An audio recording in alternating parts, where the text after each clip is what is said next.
कैसे देने मैं कुछ मैं जला मैं तो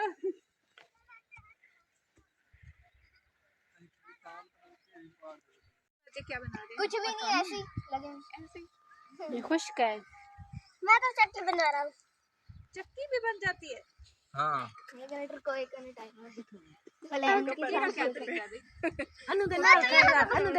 बनाया है चक्की। कैसे? मुझे तो दिखाओ ये कैसे चिक्की बन गई है। यहाँ से दाने डालो। दाने कहाँ है? अच्छा तो आटा कहाँ आ रहा है? नहीं ऐसे नहीं, आप डालो फिर मुझे पता चले। साहब ये क्या बनाया हुआ है? मस्जिद है। अच्छा जी, इसमें कौन नमाज अदा करेगा? अल्लाह वाले। अच्छा जी, अल्लाह वाले। तो आप नहीं हो? हम भी हैं। अल्लाह की दूसरी मखलूक।